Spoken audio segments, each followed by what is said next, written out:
நம்ம சேனல்ல பயோகிராஃபிலாம் பாக்குறோம். அந்த வகையில இன்னைக்கு யாரோட பயோகிராஃபி எல்லாருமே தம்பு வச்சு கெஸ் பண்ணிருப்பீங்க. ஆமாங்க, ரோசாப்பூ சின்ன ரோசாப்பூ பிரியா அவர்களை பத்தி தான் நம்ம எல்லாரும் இந்த வீடியோல பார்க்க போறோம். இவங்களை பத்தி பாக்குறதுக்கு முன்னாடி இது வரைக்கும் யாரெல்லாம் நம்ம சேனலை சப்ஸ்கிரைப் பண்ணலையோ அவங்க எல்லாருமே மறக்காம சப்ஸ்கிரைப் பண்ணிட்டு பக்கத்துல இருக்க பெல் ஐக்கனும் பிரஸ் பண்ணிடுங்க. பிரியா ராமன் இவங்களை பத்தி சொல்லணும் அப்படின்னா சொல்லிட்டே போலாம். அகிலாண்டேஸ்வரி அப்படின்னு சொன்னா நம்ம எல்லாருக்கும் தெரியும். ஆனா இவங்களுடைய ரியல் நேம் பிரியா ராமன். இவங்க செப்டம்பர் 14, 1974 திருவனந்தபுரத்துல பிறந்திருக்காங்க. இவங்க பக்காவான ஒரு மலையாளி. ஆனா தமிழ், தெலுங்கு, கன்னடம், ஹிந்தி இது போல பல மொழிகளையும் பேசுவாங்க. இவங்க சின்ன வயசுல இருந்தே மூவிஸ் எல்லாம் பண்றாங்க. அதுவும் மலையாள படங்கள்ல தான் இவங்க நடிச்சுட்டு வந்திருக்காங்க. அதை தொடர்ந்துதான் இவங்களுக்கு தமிழ் பட வாய்ப்பே கிடைச்சிருக்கு. அந்த வகையில இவங்களுடைய முதல் படமே ஒரு வெற்றி படம் சொல்லலாம். அதுவும் தலைவர் சூப்பர் ஸ்டார் அவர்கள் கூட சேர்ந்து நடிச்சிருக்காங்க.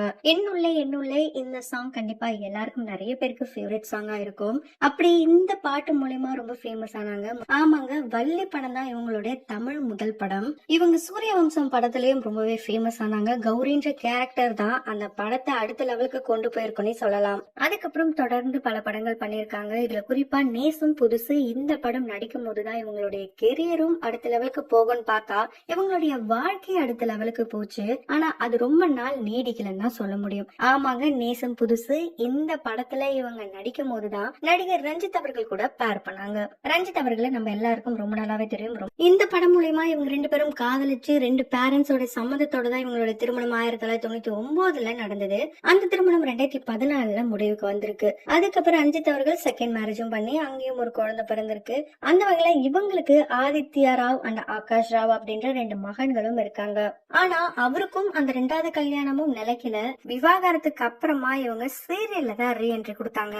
அதுவும் நிறைய மலையாள சீரியல்ஸ் மூலமா ரொம்பவே ஃபேமஸ் ஆயிட்டாங்க. அந்த மாதிரி சீரியல்ல ஒரே ஒரு ரோல் மூலமா கிட்டத்தட்ட 4.5 வருஷம் நம்ம எல்லார் மனசுலயும் நீங்காத இடம் பிடிச்சு நிறைய பேருக்கு ஒரு இன்ஸ்பிரேஷனாவும் வள வந்தவங்க தான் இந்த ஆதி கடவுள் அகிலாண்டேஸ்வரி. இந்த ஒரு ரோல் பாத்தீங்கன்னா பேசும் ஒரு கதாபாத்திரமாவே இருந்துட்டு வருது இப்ப வரைக்கும். இந்த ரோல் இவங்க பண்ணாதான்ப்பா கரெக்டா இருக்கும், இவங்கதான்ப்பா இவங்க அப்படின்னு சொல்ற அளவுக்கு தான் சூப்பர் டூப்பர் ஹிட் ஆச்சு. செம்பருத்தி சீரியலை வச்சுதான் ஓட்டுலாம் கூட அந்த காலத்துல கேட்டுட்டு இருந்தாங்க. இந்த சீரியலை பார்த்ததுக்கு அப்புறம் நிறைய பேரு ஒரு லேடி எந்த அளவுக்கு போல்டா இருக்கணும்ன்றத இவங்களை பார்த்துதான் கத்துக்கிட்டோம் அப்படிலாம் கூட சொன்னாங்க. கிட்டத்தட்ட 1000 எபிசோடுக்கு மேல இந்த சீரியல் ரன் ஆயிட்டு இருந்தது. அதுக்கப்புறம் பாத்தீங்கன்னா ஜீன்ஸ் அப்படின்ற ஒரு ஷோவை அப்படி ஆங்கர் பண்ணாங்க. ரஞ்சித் அவர்கள் பாத்தீங்கன்னா செந்தூர பூவே அப்படின்ற சீரியல்ல ரீஎன்ட்ரி கொடுத்தாரு. இதே சீரியல்ல அவங்களுடைய மனைவியாவே நடிச்சிருப்பாங்க நம்மளுடைய பிரியா ராமன் அவர்கள். அதெல்லாம் பார்த்துட்டு நிறைய பேர் அப்ப இவங்க ரெண்டு பேரும் திரும்பவும் ஒண்ணு சேர்ந்துட்டாங்களா அப்படின்ற கேள்விலாம் கூட வந்தது. அதுக்கப்புறம் ஒரு விருது விழாலதான் ஆமா நாங்க ரெண்டு பேரும் சேர்ந்துட்டோம், திரும்பவும் கல்யாணம் எல்லாம் பண்ணிக்கிட்டோம் கூட அவங்க சொல்லியிருப்பாங்க. அந்த வகையில இவங்க செகண்ட் மேரேஜ் பண்ணாலும் செகண்ட் நபரை பண்ணலங்க, அதே நபரை தான் பண்ணிட்டாங்க.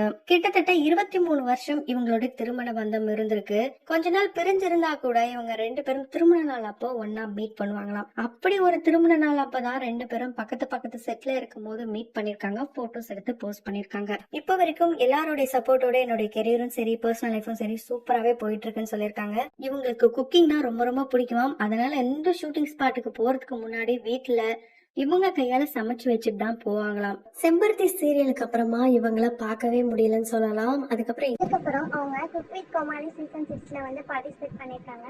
அது மட்டும் இல்லைங்க, வந்த ஃபர்ஸ்ட் வீக்லேயே செஃப் ஆஃப் தி வீக்கும் ஆயிட்டாங்க. தொடர்ந்து பயோகிராஃபி எல்லாம் பார்க்கணும்னு நினைச்சீங்கன்னா உடனே நம்ம சேனலை சப்ஸ்கிரைப் பண்ணிட்டு பக்கத்துல இருக்க பெல் ஐக்கனை மறக்காம பிரஸ் பண்ணிடுங்க.